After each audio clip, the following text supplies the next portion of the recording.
বাংলা জনরবের পক্ষ থেকে আপনাদের সকলকে স্বাগত জানিয়ে প্রশান্ত কিশোরের টোটকায় এবার নাকি দেশ থেকে বিজেপি বিদায় নেবে, এরকম একটা টোটকা তিনি দিয়েছেন ইন্ডিয়া টুডে পত্রিকার সাক্ষাৎকারে।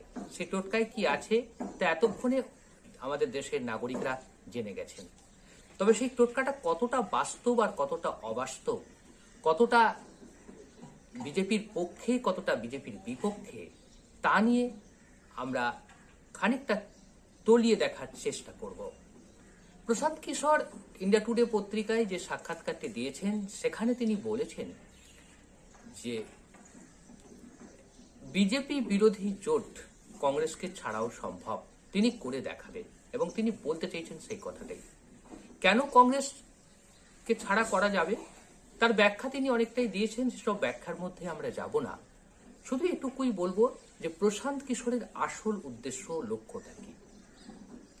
কারণ মনে রাখতে হবে যে বিজেপি বিরোধী শক্তি যদি তৈরি করতে হয়, বিজেপি বিরোধী শক্তিকে যদি বিশ্বাসযোগ্যতা গ্রহণযোগ্যতা পাওয়াতে হয় দেশের মানুষের কাছে, তাহলে কংগ্রেসকে বাদ দিয়ে সেটা সম্ভব হবে না।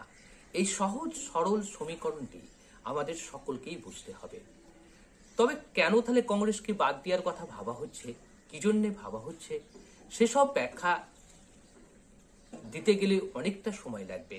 তবে আমরা চেষ্টা করব এক নজরে আপনাদের দিকে সেই দৃষ্টিভঙ্গি তুলে ধরতে যে কংগ্রেসকে বাদ দিয়ে কেন জোট বিজেপি বিরোধী জোট করা সম্ভব নয় সেটা আমরা বলার চেষ্টা করব। আমাদের সব কথার সঙ্গে আপনাদের কথা মিল থাকতে পারে, নাও মিল থাকতে পারে, কেউ আমাদের কথা গ্রহণ করতে পারেন, কেউ গ্রহণ নাও করতে পারেন, তাদেরও যুক্তি থাকতে পারেন। তবে আমরা বলবো যাদের যুক্তি আছে, যাদের কথা আছে, তারা নির্দ্বিধায় আমাদের কমেন্ট বক্সে মন্তব্য করবেন। আমরা দেখব যে আপনাদের কমেন্টের সঙ্গে, আপনাদের মতামতের সঙ্গে আমাদের মতামত কতটা মিলছে এবং কতটা অমিল থাকছে, এবং ভবিষ্যতে তার আমরা মিলিয়ে দেখার চেষ্টা করব যে আমরা যেটা বলেছিলাম সেটা কতটা মিলেছে, কতটা মিলেনি। এক রাজনৈতিক বিশ্লেষক আমরা ঠিক নই, অন্তত ভারতের রাজনীতির যে রঙ্গমঞ্চ, সেই রঙ্গমঞ্চ অনেক বেশি কঠিন মঞ্চ। পশ্চিমবাংলায় মমতা বন্দ্যোপাধ্যায় যত সহজে এই রাজ্য থেকে বিজেপিকে সরাতে পেরেছেন বা বিজেপির দাপট কমাতে পেরেছেন, তত সহজে দিল্লি থেকে মোদির দাপট কমাতে পারবেন এটা বিশ্বাসযোগ্য নয়। এবং মোদিকে সরাতে গেলে যে দক্ষতা, যে যোগ্যতা, যে কর্মক্ষমতার প্রয়োজন পড়ে সেটা এখনো পর্যন্ত বিরোধী দলের কোনো নেতার মধ্যে সেভাবে প্রকাশ পায়নি।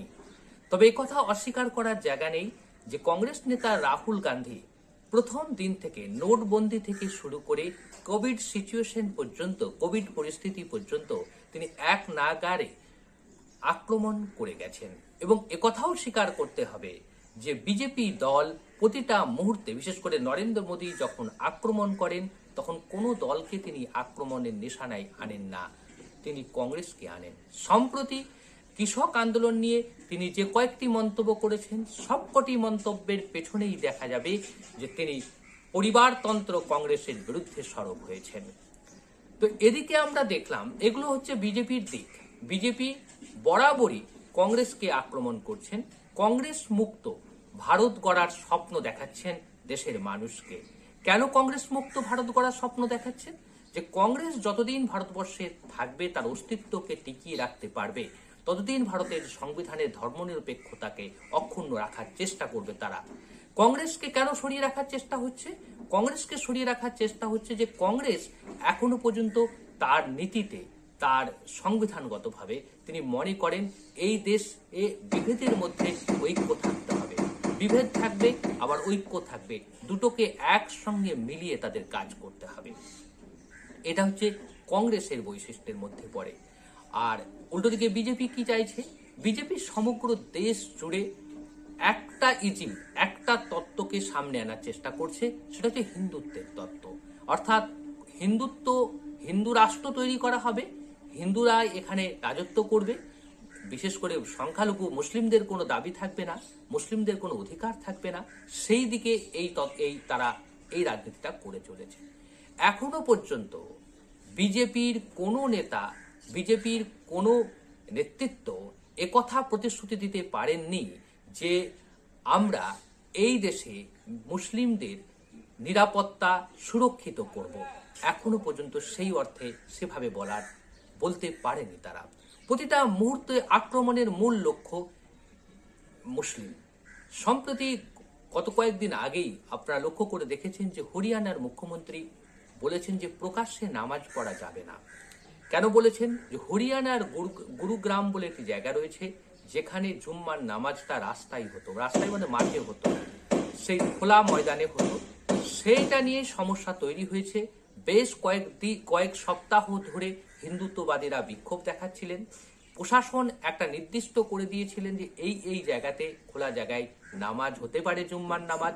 কিন্তু দেখা গেল শেষ পর্যন্ত সেখানেও বাধা দিতে শুরু করলেন হিন্দুত্ববাদীরা।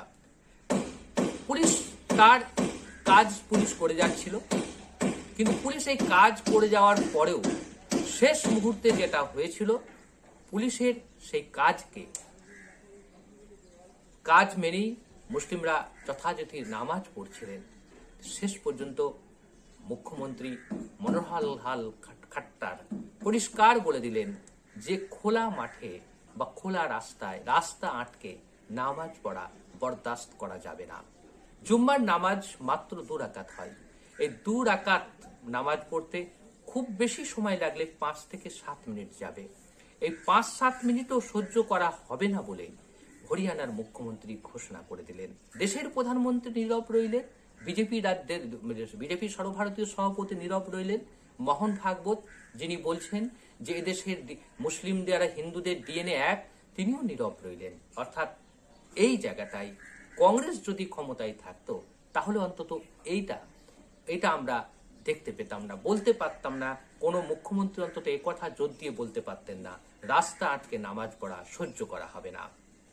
যাই হোক, তো এই বিজেপির সঙ্গে কংগ্রেসের মৌলিক তফাৎ এই জায়গাতে। তো এই জায়গা থেকে দাঁড়িয়ে প্রশান্ত কিশোর আজকে যে বিবৃতি দিয়েছেন ইন্ডিয়া টুডে পত্রিকায়, তিনি তার সাক্ষাৎকারে, সেই সাক্ষাৎকার থেকে যে নির্যাস বেরিয়ে সাথে যেটা স্পষ্ট যে দেশে বিজেপি বিরোধী জোট কংগ্রেসকে ছাড়াই করতে হবে, কংগ্রেস ছাড়াও বিজেপি বিরোধী জোট করা যায়, এটা তিনি করে দেখাবেন এবং করা যায়। তিনি এই তত্ত্বটা বাইরে প্রকাশ করেছেন। এবং প্রশান্ত কিশোর হচ্ছেন একজন বড় মাপের রাজনৈতিক কিশোরী। তার রাজনৈতিক দক্ষতা, রাজনৈতিক যে যোগ্যতা বা রাজনৈতিক যে কৌশল, তা নিয়ে কোনো সন্দেহ নেই। তিনি অনেকটাই সাফল্য পেয়েছে।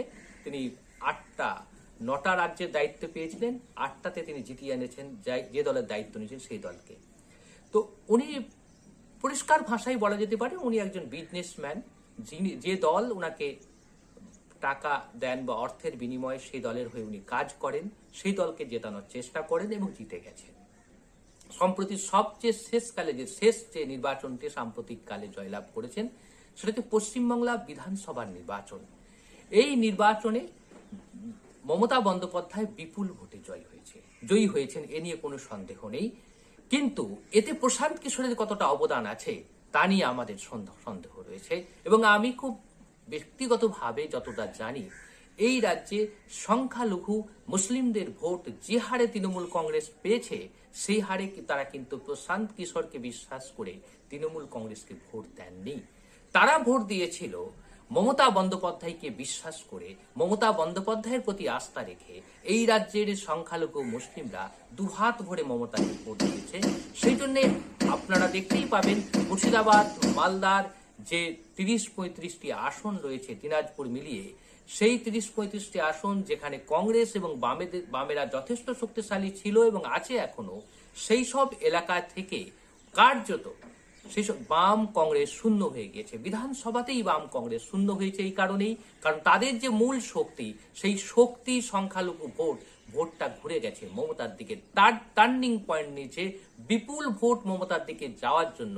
মমতা বন্দ্যোপাধ্যায় বিপুল ভোটে জয়ী হয়েছেন এবং এর পিছনে প্রশান্ত কিশোরের কোনো অবদান আছে বলে আমার ব্যক্তিগতভাবে মনে হয় না। কারণ সংখ্যালঘুরা মনে করেছেন যে মমতা বন্দ্যোপাধ্যায় একমাত্র বিজেপির বিকল্প। সংখ্যালঘু ভোট এবং হিন্দু ভোট একটা অংশ, হিন্দু ভোটের পুরো অংশ নয়, বেশিরভাগ অংশটা চলে গেছে বিজেপিতে। এবং একথা প্রশান্ত কিশোর তখনই দাবি করতে পারতেন যদি এই রাজ্যের হিন্দু ভোটের একটা বড় অংশকে টেনে এনে তিনি তৃণমূল কংগ্রেসে ফেলতে পারতেন। তা তিনি করতে পারেননি। মমতা বন্দ্যোপাধ্যায়ের যে সাফল্যের যে স্ট্রাইক রেট যেটা হয়েছে, সে সবটাই হয়েছে মুসলিম প্রধান বিধানসভা এলাকাগুলোতে। লক্ষ্য করে দেখবেন, যেখানে মুসলিম প্রধান বিধানসভা এলাকায় 25% বা 25 থেকে 30% ভোট রয়েছে মুসলিমদের, সেই এলাকায় তৃণমূল কংগ্রেস ব্যাপকভাবে জিতেছেন, এই নিয়ে কোনো সন্দেহ নেই। তো মমতা বন্দ্যোপাধ্যায়ের পশ্চিমবাংলার সাফল্য দেখিয়ে সে যে দেশের সাফল্যের দিকে যায়, সেটা সম্ভব হবে না। এই কারণেই বলতে পারি প্রশান্ত কিশোরের টোটকা খুব বেশি কাজে লাগবে বলে আমাদের মনে হয় না। কারণ পশ্চিমবাংলা, পাঞ্জাব কিংবা কর্ণাটক কিংবা যেসব রাজ্যগুলো প্রশান্ত কিশোর জিতিয়েছেন বলে দাবি করছেন, সেই সব এলাকার ভৌগোলিক পরিস্থিতি আর সমগ্র দেশের ভৌগোলিক পরিস্থিতি আকাশ এবং পাতাল তফাৎ রয়েছে। আসন্ন লোকসভা নির্বাচনে যে ইস্যুগুলো সামনে আসবে, সেই ইস্যুগুলোকে আমাদের মনে রাখতে হবে। নোটবন্দি ইস্যু সামনে আসবে, কৃষক আন্দোলন সামনে আসবে জিনিসপত্রের অস্বাভাবিক মূল্যবোধ, এলপিজি অর্থাৎ রান্নার গ্যাসের দাম বৃদ্ধি, পেট্রোল ডিজেলের দাম বৃদ্ধি, দারিদ্রতা, বেকারত্ব। এবং কথা তো অস্বীকার করার জায়গা নেই যে মোদী সরকারের আমলে সবচেয়ে বেশি বেকারত্ব বেড়েছে। মোদী সরকারের আমলে দেশের অর্থনৈতিক কাঠামো ভেঙে পড়েছে। মোদী সরকারের আমলে এদেশকে অসাম্যের দেশ বলা হচ্ছে। বেশ কয়েকটি পুঁজিপতির হাতে এদেশের অর্থ ব্যবস্থা কুক্ষিগত করা হয়েছে। তো এই বিষয়গুলোকে সামনে এনে আগামী লোকসভা নির্বাচনে লড়াই হবে। ঠিক এই প্রেক্ষাপটে দাঁড়িয়ে প্রশান্ত কিশোর যে টোটকা দিলেন, সেই টোটকা কতটা বাস্তব? তিনি যাই বলেন, তিনি অনেকগুলো কথা বলেছেন যে কংগ্রেসের ক্ষয়িষ্ণু কংগ্রেস 1984 সালের নির্বাচন থেকে হারছে, হারছে এবং কোনোভাবেই কংগ্রেস এককভাবে দিল্লিতে ক্ষমতায় নেই। একথা অস্বীকার করার জায়গা নেই যে কংগ্রেস 1984 সালের পর থেকে যতবার দিল্লিতে ক্ষমতায় এসেছে ততবারই তিনি কাউকে শরিক দলকে নিয়ে তাকে আসতে হয়েছে এবং সেই জন্যে কংগ্রেস ততই দুর্বল হয়েছে। একথা অস্বীকার করার জায়গা নেই। প্রশান্ত কিশোরের এই যুক্তির সঙ্গে আমাদেরও যুক্তি মিলছে। তিনি বলছেন যে মোদী বিপুল গরিষ্ঠতা নিয়ে ক্ষমতায় এসেছেন, অর্থাৎ মোদী হচ্ছেন এই দেশের একমাত্র জনমোহিনী শক্তি রয়েছে, তার মধ্যে যে ক্যাপাসিটি রয়েছে, রাজনৈতিক যে প্রাজ্ঞতা রয়েছে, অভিজ্ঞতা রয়েছে, তার সঙ্গে অন্যদের তুলনা করা যাবে না। কিন্তু একটা বিষয় তো প্রশ্ন, যে মোদীর মধ্যে প্রাজ্ঞতা আছে, যোগ্যতা আছে, অস্বীকার আমরাও করব না, কিন্তু তার রাজত্বকালে যেভাবে এদেশের সংখ্যালঘু, দলিত এবং নিপীড়িত মানুষরা অবহেলার শিকার হয়েছে, সচেতন নাগরিকরা শিকার হয়েছে, তা নিয়ে তো প্রশ্ন উঠবেই। এবং সুধা ভারদ্বাজের মতো ব্যক্তিত্ব দীর্ঘদিন জেল খাটলেন, তো অস্বীকার করার উপায় নেই। মানবাধিকার কর্মীরা আক্রান্ত হচ্ছেন এবং এদেশের মানুষের যে মূল্যবোধ নীতিবোধ সবটাই তলানিতে থেকে গেছে। এই পরিস্থিতি থেকে ঘুরে দাঁড়াতে হলে কি করতে হবে? উনি বলছেন, প্রশান্ত কিশোর নিজে ওই ইন্ডিয়া টুডে পত্রিকার সাক্ষাৎকারে বলেছেন যে বিজেপির যে হিন্দুত্ববাদী নীতি, সেটা আর ক্লিক করা সম্ভব নেই, কারণ যতটা ক্লিক করেছেন ততটাই তিনি সাফল্য পেয়েছেন। এরপরে পাল্টা প্রতিরোধ উঠবে। এই পাল্টা প্রতিরোধটা হচ্ছে এটাই যে যারা সচেতন নাগরিক তারা এর বিরুদ্ধে যাবে। হিন্দুদের মধ্যে সবাই তো আর চাইবে না হিন্দুত্ববাদী সংগঠন মতো উগ্রতা দেখাবে। তিনি একই কথা বলছেন যে এই দেশের অন্যান্য সম্প্রদায়ের মানুষরা এর বিরুদ্ধে যাবে। তার ফলে একটা সুযোগ আছে মোদী বিরোধী জোটের। তো মোদী বিরোধী জোটের নেতৃত্ব দেবে কে? তিনি বলছেন যে আঞ্চলিক দলগুলো নেতৃত্ব দেবে। আঞ্চলিক দলগুলো নেতৃত্ব দিলে সেই নেতৃত্ব কতটা সফলতা পাবে সেই নিয়ে আমরা যথেষ্ট সন্দেহ রয়েছে আমাদের। কারণ আঞ্চলিক দলগুলোর যে ক্ষমতা, তাদের সেই ক্ষমতাকে ভেঙে দেওয়ার মতো শক্তি নরেন্দ্র মোদীর রয়েছে, শক্তি রয়েছে বিজেপির। কারণ ইডি সিবিআই দেখিয়ে যেভাবে একের পর এক বিরোধী কণ্ঠস্বরকে দমিয়ে দেওয়া হয়েছে সেটা অস্বীকার করার জায়গা নেই। তো এই পরিস্থিতিতে তাহলে কি হতে পারে? প্রশান্ত কিশোরের ভাষায়, প্রশান্ত কিশোরের মতে, যে যতগুলো আঞ্চলিক দল রয়েছে সে আঞ্চলিক দলগুলো যদি ঐক্যবদ্ধ হয়, কংগ্রেস, এনসিপি, বিভিন্ন জায়গায় যে আঞ্চলিক দলগুলো রয়েছে, বিহার, উত্তরপ্রদেশ, সে আঞ্চলিক দলকে যদি ঐক্যবদ্ধ করা যায় তাহলে অনেকটা বেশি সাফল্য আসতে পারে। প্রশান্ত কিশোরকে আরেকটা প্রশ্ন করা হয়েছিল, মানে ইন্ডিয়া টুডে প্রশ্ন করেছিল যে এই যে তৃণমূল কংগ্রেস এখন এখান থেকে ওখানে বিভিন্ন রাজ্যে যাচ্ছে, তার কি কোনো প্রভাব পড়বে? তিনি বলেছেন এই প্রভাবটা খুব বেশি পড়ার কথা নয়, কারণ যেসব এলাকায় তৃণমূল কংগ্রেস যাচ্ছে সেখানে গুটি কয়েক লোকসভা আসন আছে, মানে গুটি কয়েক লোকসভা আসনের প্রভাব অন্তত মোদী সরকারের উপরে পড়ার কোনো সম্ভাবনা নেই। আলটিমেট সবটাই প্রশান্ত কিশোরের যে যুক্তি, প্রশান্ত কিশোরের যে সিস্টেম, সবটাই মান্যতা। প্রশান্ত কিশোর যুক্তিকে আমরা মেনে নিয়েও বলতে পারি প্রশান্ত কিশোর কোথায় ভুলটা করছে। মনে রাখতে হবে যে এদেশের আমরা যতই কংগ্রেসকে অগ্রাহ্য করি না কেন, অবাঞ্ছিত বলি না কেন, এদেশের রাজনীতিতে কংগ্রেস এখনো পর্যন্ত বিরোধী দলের মর্যাদা হারায়নি এবং কংগ্রেস এখনো সবচেয়ে বেশি ভোট পেয়েছে বিজেপির পরে। 11 কোটি বেশি ভোট, 11 কোটিরও বেশি ভোট কংগ্রেসের, এককভাবে কংগ্রেসের হাতে আছে 2019-এর লোকসভা নির্বাচনের নিরিখে। তো এটা অস্বীকার, কংগ্রেসের ভোট কিন্তু খুব বেশি কমই নেই। অর্থাৎ মনে রাখতে হবে কংগ্রেস কিন্তু এখনো গ্রাম, ভারতবর্ষের প্রত্যন্ত অঞ্চলে জেগে রয়েছে। আর এছাড়াও প্রায় 280টি লোকসভা কেন্দ্রে বিজেপির সঙ্গে কংগ্রেসের সরাসরি ফাইট হবে, সরাসরি লড়াই হবে। এই 280টা কেন্দ্রে এই যেই সকল আঞ্চলিক দলগুলোর গল্প বলা হচ্ছে সেই সকল আঞ্চলিক দলগুলোর কোনো অস্তিত্ব নেই, এটা অস্বীকার করতে পারবেন না, প্রশান্ত কিশোরও পারবেন না এবং কোনো রাজনৈতিক ভাষ্যকার এই বিষয়টি অস্বীকার করতে পারবেন না। তাহলে 280টা আসনকে বাদ রেখে যে 280টা আসনে সরাসরি লড়াই করতে পারবে বিজেপির সঙ্গে কংগ্রেস, সেই কংগ্রেসকে বাদ রেখে জাতীয় স্তরে কিভাবে জোট হবে মোদী বিরোধী, এই প্রশ্নটা আমাদের রয়েছে। একই কথায় তাহলে প্রশান্ত কিশোর কেন এটা বলছেন? প্রশান্ত কিশোর যে কাজটা করতে চাইছেন সেটা হচ্ছে বিজেপির সুবিধে করে দিচ্ছে। আবারও বললাম যে এই 2024-এর লোকসভা নির্বাচনের আগে বিজেপি অনেকটাই ব্যাকফুটে রয়েছে। সেই ব্যাকফুট থেকে তাকে কিভাবে জেতানো যায়, তাকে কিভাবে ক্ষমতায় ফেরানো যায়, সেজন্য বিজেপির যারা পলিসি মেকার তারা বহুভাবে চেষ্টা করছে, চিন্তা ভাবনা করছে। তাই তাদের মূল লক্ষ্য হচ্ছে কংগ্রেসকে সামনে রেখে যদি মহাজোট তৈরি হয় কেন্দ্রের বিরুদ্ধে বা মোদীর সরকারের বিরুদ্ধে, তাহলে তাকে সামলানো যাবে না। অতএব বিরোধী ভোটকে ভেঙে দাও, বিরোধী জোটকে ভেঙে দাও, দুটো ভাগে ভাগ করে দাও। কংগ্রেসের নেতৃত্বে একটা জোট, আরেকটা জোট হোক অন্য কোনো দলের নেতৃত্বে।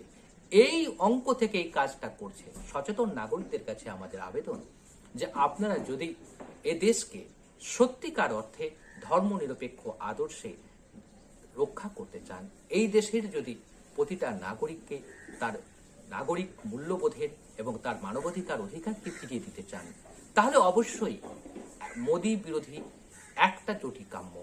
মোদী সরকার দিল্লি থেকে ক্ষমতা থেকে সরবে কি সরবে না তা দেশের মানুষ সিদ্ধান্ত নেবে, আমরা কেউ সিদ্ধান্ত নেওয়ার ক্ষমতা আমাদের নেই। তবে একথা অস্বীকার করার উপায় নেই, যদি অন্তত বিরোধীরা শক্তি সঞ্চয় করতে পারে, বিরোধীরা যদি ঐক্যবদ্ধ হতে পারে, তাহলে যেটা হবে মোদী সরকারকে কাজ করতে অনেক চিন্তা ভাবনা করে সিদ্ধান্ত নিতে হবে। তাই শুধু সাবধান, যারা প্রশান্ত কিশোরের টোটকাতে বিশ্বাস করবেন তারা আসলে এই দেশে বিজেপির অস্তিত্বকে, বিজেপিকে আরো বিশাল গরিষ্ঠতা নিয়ে দিল্লিতে ক্ষমতা যাওয়ার পথকে সুগম করে দেবেন। কারণ সমস্ত আঞ্চলিক দলগুলো যদি একদিকে হয় আর কংগ্রেস যদি একা একদিকে থাকে, কংগ্রেস যদি আসনে প্রার্থী দেয়, ওরাও যদি প্রার্থী দেয়, ভোট কাটাকাটির অঙ্কে বিজেপি এমনিতেই এগিয়ে যাবে।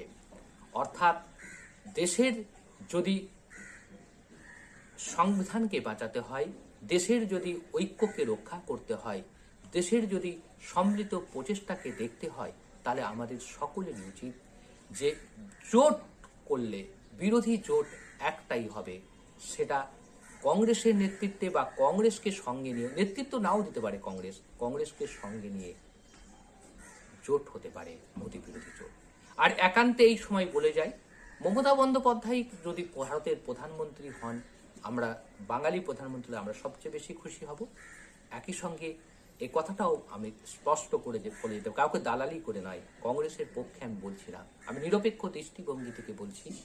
ভারতবর্ষের রাজনীতিতে যদি মমতা বন্দ্যোপাধ্যায়কে কেউ প্রধানমন্ত্রী করতে পারেন, কেউ যদি মমতা বন্দ্যোপাধ্যায়কে প্রধানমন্ত্রীর কুর্সিতে বসাতে পারে, সেটা হচ্ছে একমাত্র কংগ্রেস, এছাড়া অন্য কেউ নয়। তাই জোট করলে একটি মাত্র জোট হোক, শক্তির বিরুদ্ধে লড়াইটা তীব্র থেকে তীব্র করা উচিত বলে আমাদের মনে হয়েছে।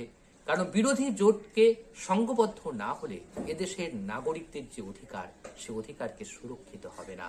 প্রতিটা মুহূর্তে এদেশের নাগরিকরা মনে করছে তারা কোথাও যেন পরাধীন হয়ে যাচ্ছে। সেই পরাধীনতার যে ইন্ধন, সেই ইন্ধন থেকে রক্ষা করার জন্য, পরাধীনতার শৃঙ্খল থেকে রক্ষা করে আবার স্বাধীনতার হাওয়াকে, বাতাসকে নতুন করে শ্বাস নেওয়ার সুযোগ করে দিতে দেশের নাগরিককে অবশ্যই মোদী বিরোধী জোটকে আরো বেশি সংঘবদ্ধ হতে হবে। আমি জানি না আপনারা কি ভাবছেন, কি দেখছেন, কি বলছেন, কি ভাবছেন, কি ভেবেছেন। আপনাদের মতামত আমাদের কাছে সম্মানের। তাই আমরা সকলের কাছে অনুরোধ করব যে আমাদের অনুষ্ঠান দেখার পর আপনাদের মতামত আমাদেরকে জানাবেন, এবং আমরা সেই মতামতটা আমরা দেখব যে আমাদের মতের সঙ্গে আপনাদের মত কতটা মিলছে। একই সঙ্গে এটাও বলবো, এই অনুষ্ঠানটি যদি ভালো লাগে তাহলে আপনারা এই অনুষ্ঠানটিকে, এই চ্যানেলকে বেশি বেশি করে শেয়ার করে সাধারণ মানুষের কাছে পৌঁছে দিন, এবং আমাদের সাবস্ক্রাইব হয়ে আমাদের পাশে দাঁড়ান। আমাদের বেল আইকনে ক্লিক করে আমাদের অনুষ্ঠানের প্রত্যেকটি নোটিফিকেশন আপনাদের কাছে পৌঁছে যাবে। এটুকু কামনা করে আজকের মতো শেষ করছি। শুভ হোক আপনাদের